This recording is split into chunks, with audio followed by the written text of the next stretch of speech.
This is QTV News coming to you from our studios on Caraba Avenue. I am Umudu Gajaga and thank you for joining us. First, our main news headlines. The Gambia's Minister of Higher Education, Research, Science and Technology, Professor Per Gomez, on Thursday presided over the opening of the 13th International Conference on Research in Computer Science and its Applications. The National Nutrition Agency, in partnership with Africa Catalyzing Action for Nutrition, commemorated Africa Liberation Day on Wednesday and launched the organization's strategic initiatives. The Medical Research Council Unit, the Gambia, at the London School of Hygiene and Tropical Medicine, commemorated the 2023 World Malaria Day on Wednesday. As the Ministry of Agriculture and partners strive to contain the avian influenza infecting wild birds in the Gambia, the FAO on Wednesday presented personal protective equipment to the Department of Livestock Services. 26 teachers and students at the St. John's Basic Cycle School for the Deaf concluded a 3-day life skill training on how to make reusable menstrual pads. And in international news, today, the 25th of May each year, or 25th of May each year, is the Africa Liberation Day, I beg your pardon, which is also known as Africa Day, which celebrates an African sovereignty, independence, and African identity. Those were the news headlines, and now the news in detail.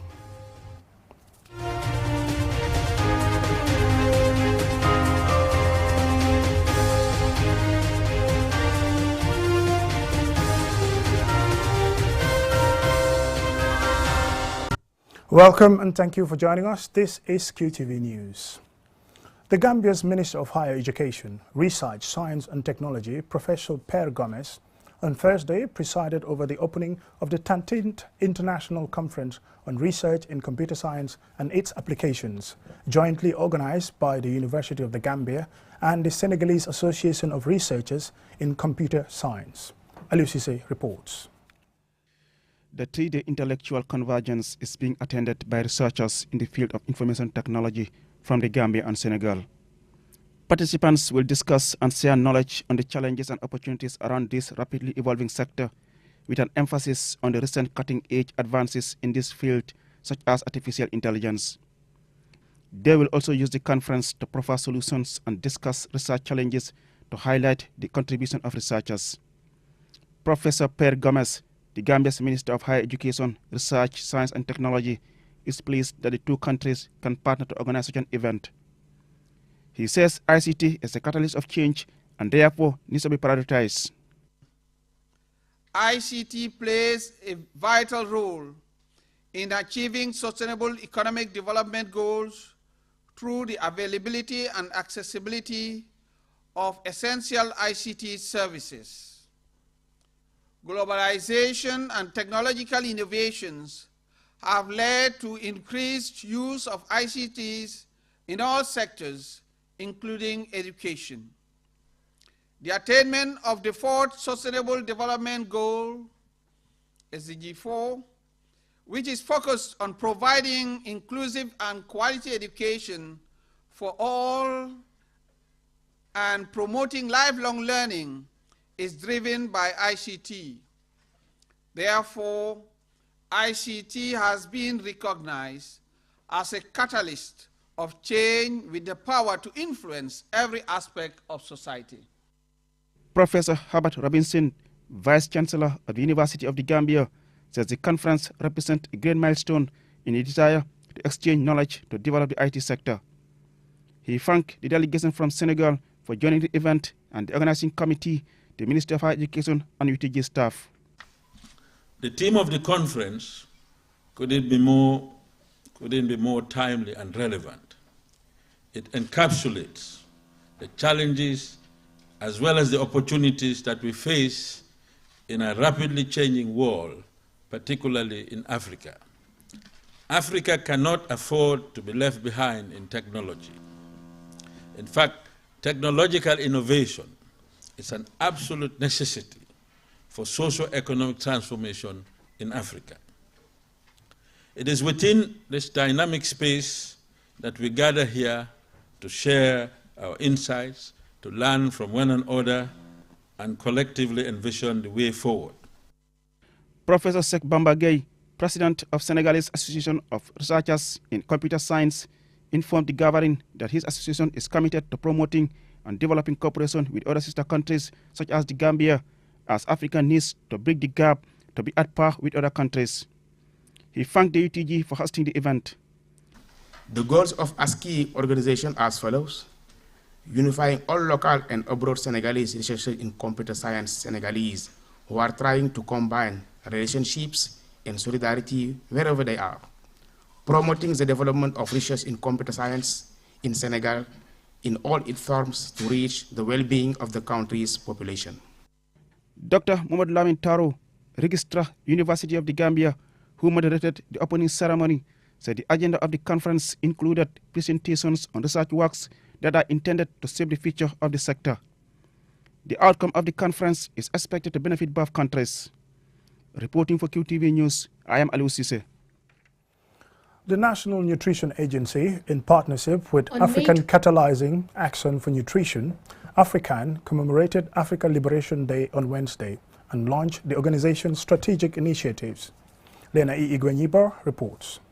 On May 25, 2020, which is also Africa Day, the African Union declared 2020 as the year for nutrition.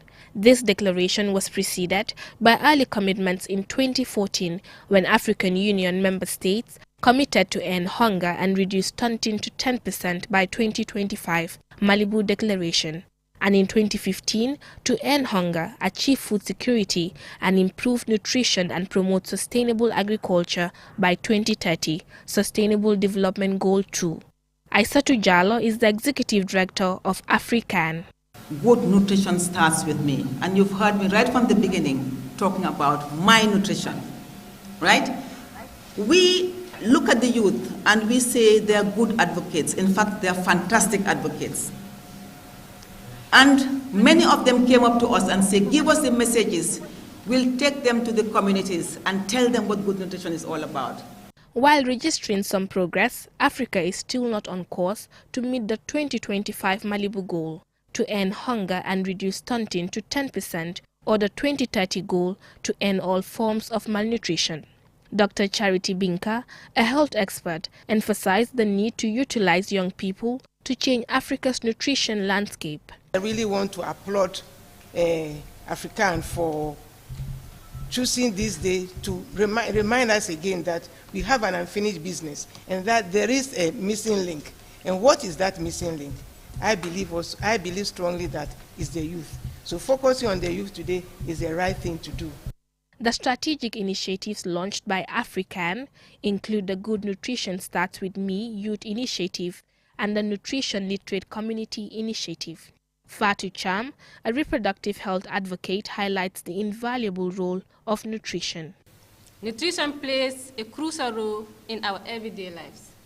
It's not only about having to have our bellies full, but it also influences the way we think and analyze in our everyday situations. The deficiency of a single nutrient can influence how our entire body system works. Binta Kanbaji, CEO of Nopal Jeg Enterprise, highlights how the vision of her business aligns with the goals of Africa. Nopal Jeg right now is a second generation business. This legacy was passed down from my late mom, and now I am running the business. I love nutrition because she has given me or shown me the way to love what we have by introducing us to eating healthy, our chura gertes chakris. I am a youth and I believe that I am a foundation or a pillar of nutrition literacy. And I believe Nopal Jeg would assist AFRICAN with their strategies in educating communities on the importance of nutrition. Adequate nutrition is an essential foundation for the fulfillment of this and the continent's other aspirations for economic growth and development. However, recent reports show Africa is not on track to meet global and continental hunger and malnutrition reduction targets. Reporting for QTV News, I am Lena Igwenyiba. Well, talking about nutrition, my mouth is even watery at the moment. And now to other news that we will bring you. The Medical Research Council Unit, the Gambia, at the London School of Hygiene and Tropical Medicine commemorated the 2023 World Malaria Day on Wednesday at an event attended by the health professionals and students. Aliou Cissé again. The theme for this year is Time to Deliver Zero Malaria, Innovate, Implement. It renews the need for more partnerships and investment to end the deadly mosquito-borne disease that kills a child every minute, according to experts. It is commonly believed that there is a need to make best use of the available preventive tools, but to find new tools to fight malaria. Umberto D'Alessandro, professor of epidemiology at the London School of Tropical Medicine and also director of the MRC unit of the Gambia, said the MRC has always been at the forefront of malaria-related research, with many discoveries in the drive to eliminate malaria transmission in the Gambia. There are many discoveries that have been done here in terms of malaria. For example, discovery about the immunity of malaria. I can mention the insect-associated bed nets that have been really studied here. We have also done studies on vaccine, the vaccine that now is recommended by WHO. And also we have really tried to understand malaria transmission, residual transmission, and how we could really decrease that transmission in the Gambia to achieve elimination.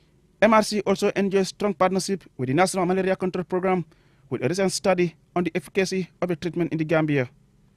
Samuel S. Gomez of the National Malaria Control Program under the Minister of Health says the collaboration with MRC has been very useful and that there is a need for such partnership among stakeholders.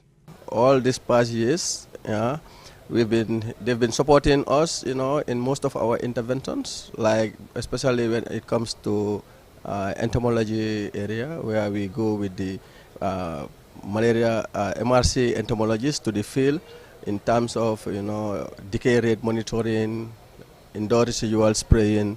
They all give us the support, and then we work with them to achieve, to working towards malaria prevention and control in the Gambia. Lamin F. Barrow, a lecturer at the University of the Gambia, who accompanied some students from the School of Public Health to the event, said the university is doing a lot in terms of teaching, research, and exposure of students to various aspects of malaria.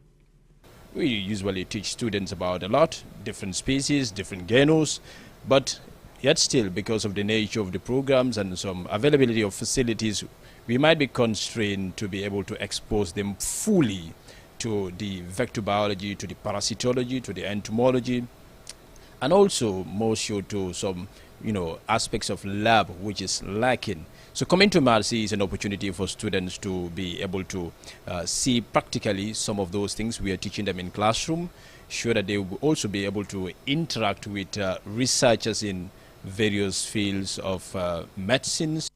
According to statistics, there are millions of malaria cases with 500,000 deaths annually, mostly of children from developing countries. In 2021, approximately 96% of the 619,000 malaria-related deaths worldwide were recorded in Africa. Reporting for QTV News, I am Aliou Cissé. From that report by Aliou Cissé, we now go for a commercial break. And when we return, we still have some more local, international, and a beautiful sports update. Do stay tuned. Hi, my name is Victor Lindelof. My name is Maya Lindelof. And we are proud UNICEF Sweden Goodwill Ambassadors. And right now we are in the Gambia to look at UNICEF's work here in the Gambia, and it's been truly inspiring. When our two sons were born, we made the very important decision to get them vaccinated to protect them from diseases. And right now we are in Gunjur in the Gambia, and we really want to tell all of you parents out there that live in this beautiful country to take vaccination seriously. So during this campaign, please get vaccinated to protect your child and yourself.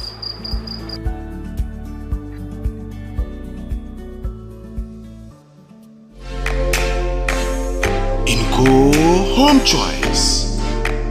Home Choice. Bagage bu baax mooy def liggéey bu baax te wóor te soo ko jëndee dina la yóbbu ci diir bu yàgg te du gaaw a yàqu. Inco Home Choice ñoo leen indil bépp xeetu bagage yi jumtuwaay yi ngeen mun a jëfandikoo ci seeni métier yi. waaw ñun Inco fii leen day jëndee suñu bagage yi Inco lañ yombalee bagage yi dañ over baax quality bagage lañ lay jaay moo tax ñun liggéey bu ñoo def electrical plumbing boo ko ji Inco fii leen day ñëw Brikama moom ñu jënd suñu bagage ñu bàyyi ko ba ci stand Serekunda fii waaye fii leen day ñëwee bagage dina bagage lu waral loolu Inco dañ yombalee bagage number 1 number 2 seen bagage yi dañ over baax dañ over quality bagage yu si mel ni power tools accessories bench tools generator yu baax welding machines ak small construction equipments muy bagage yu baax yi ngeen mën a jëfandikoo bu ngeen ay samp ay kër parce que Inco mo fene la bagage quality sa garantie bi la bagage ñaasa nimi sa tije mi ta fe mo min na Inco ma soto janga man Gambia janga ma soto folo den nga ñoo ma koy akole la ñaawo ñandi mbe nga wuli nga na Inco nga bagage san seet si leen ñu si suñ maakaan yi nekk ci biir réew mi foofa sa Jinpex Kanifing Sukuta Jabang traffic light ak Brikama opposite Joko night club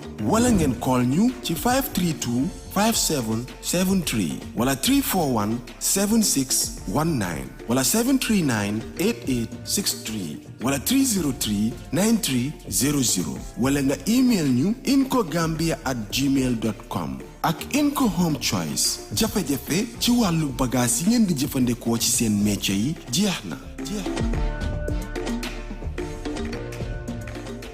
Inco Home Choice. Inco Home Choice. Inco Home.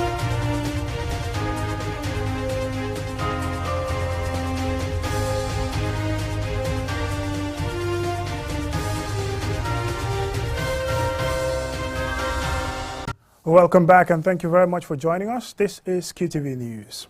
As the Ministry of Agriculture and partners strive to contain the avian influenza infecting wild birds in the Gambia, the Food and Agriculture Organization, FAO, Wednesday donated personal protective equipment to the Department of Livestock Services. Ansumana Esonyasi has more. This presentation comes following reports of unusual suspicious deaths of wild birds at the Tanje Bird Reserve. Government constituted a joint task force to investigate what could be responsible for the outbreak. Officials have since embarked on various activities geared towards containing the outbreak. However, the lack of equipment remains a challenge. Dr. Mustafa Sise, FAO's deputy country representative, says the FAO remains committed to supporting government in ensuring food security amongst other initiatives. And he went on to highlight the need for such protective equipment, especially in dealing with such outbreaks. This is in line with what FAO support to the government of the Gambia is to enhance food security and nutrition in the area of crop production and certainly in livestock production. Bird flu is of international importance. It is a disease that has no boundaries, and it is only with an efficient emergency management program that the disease could be curtailed. Fatoumata Jame, Deputy Permanent Secretary at the Ministry of Agriculture, and Dr. Usman Sise, Deputy Director, Department of Livestock Services, commended the FAO for their intervention, adding that the availability of the equipment will help frontline officers and laboratory staff collect samples and prevent them from contracting the disease. Invaluable contribution to the safety of both animals and by extension human beings who are the end users of these products is highly commendable. You will all agree with me that testing is core in food safety and also cuts across the value chain from farm to table. Therefore, the availability of these test kits and other materials for DLS cannot come at any better time than now. There, and then these material are the things that would help us do that. I think they are very timely, and then they are the best thing that we can get just now to be able to continue to work very well in containing the outbreak in the wild and make sure that the 1.2 million domestic poultry birds, our poultry sector, will not be affected, and then that is the overall aim. The items include essential personal protective equipment for frontline workers, rapid test kits for laboratory officers, and reagents for the Department of Livestock Services. Answane Sonyasi for KTV News. 26 teachers and students at the St. John's School Basic Cycle School for the Deaf concluded a 3-day life skills training on how to make reusable menstrual pads. Julden Jai reports. Inadequate menstrual health and hygiene products keep some girls out of school, widening the inequality gap. However, for persons with disability, the inequalities are further widened by entrenched socio-cultural and economic realities that perpetuate discrimination against them and non-inclusion in development endeavors. This training was funded by the International Development Research Center in collaboration with the Ministry of Basic and Secondary Education. Babukar Gay, Vice Principal of St. John's Basic Cycle School for the Deaf, highlights the importance of students knowing how to make reusable sanitary pads to save cost. The sanitary pad making is important to them. One, if they know how to make it, it is an income earning for them. Two, it is going to be self-employed for them as well, and it is going to develop the country in terms of economical and then technically. Michelle Rose Mendy from MOPSI says if managed from the start, menstrual health and hygiene can contribute to increasing female empowerment at critical stages of their lives. The Ministry of Basic and Secondary Education came up with a project on reusable sanitary pads to eradicate period poverty, which is a struggle for many girls. These reusable pads are eco-friendly and reduce waste generated in homes and schools. As you leave this place today, we believe that knowledge gained and skills acquired during this training will be shared with your peers and family members. Jacinta Ajike Algali, a trainer on menstrual health and hygiene, explains how reusable pads can be kept and managed. These pads can be used for 2 years because you see your period once in a month, and it requires a lot of hygiene.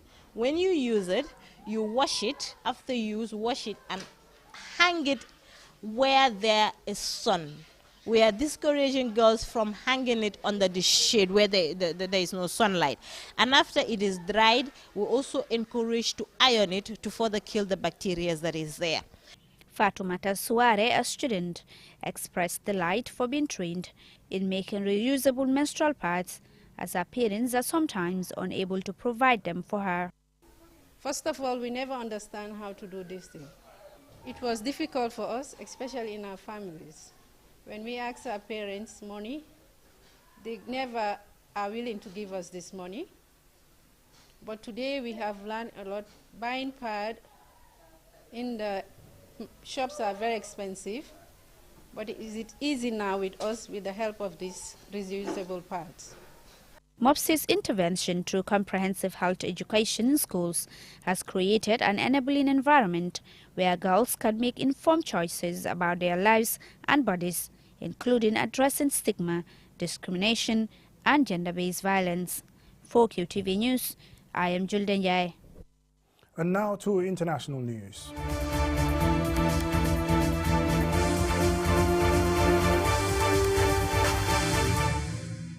The 25th of May each year is African Liberation Day, or Africa Day, which celebrates African sovereignty, independence, and African identity. QTV's Jenna Bosonko is in Togo with the ECOWAS Commission, and she engaged some fellow Africans on the significance of the day. On the 25th of May 1963, 31 African heads of state convened a summit which founded the Organization of African Union, or AU, now the African Union. The aim was to seek collaboration and coexistence with neighboring countries that had recently freed themselves from their past colonizers. African Liberation Day speaks to Africans' past, present, and future. Adeshola Afarigon, a development expert from Nigeria, is worried about Africans neglecting their culture. According to him, his professional wear is African attire, not a suit and a tie.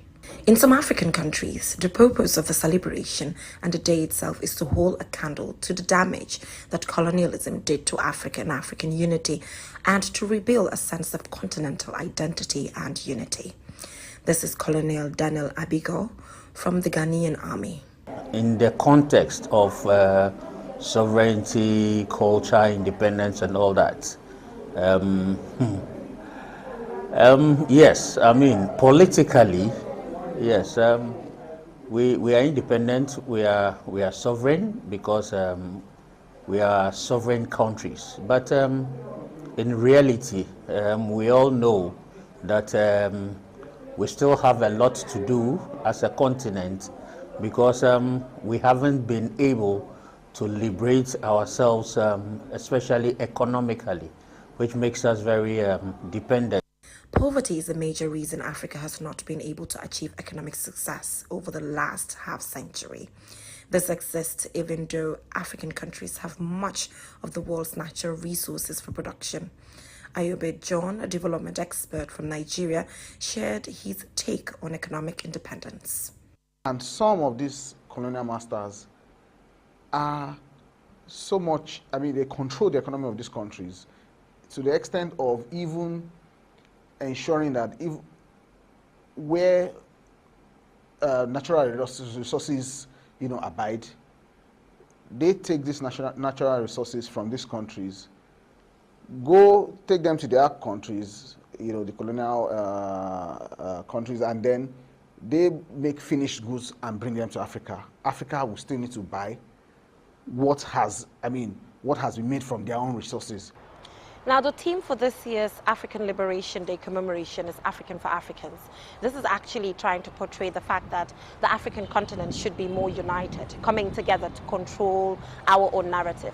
And one way we can actually achieve unity is at the United Nations Security Council, where very major decisions are made on behalf of the African continent. And the African continent is still struggling to come together to decide on one African country to represent us there if the need arises. Reporting for QTV News from Lomé, Togo, I am Jaina Bosoko. And we end this QTV News Bulletin with some good news coming from Argentina. The Gambia Under-20 have qualified to the second round, or if you like, the round of 16 of that competition, making history. The last time they did so was in 2007 in Canada. Congratulations to Gambia. And that's it for QTV News. Join us again at 10 for another bulletin.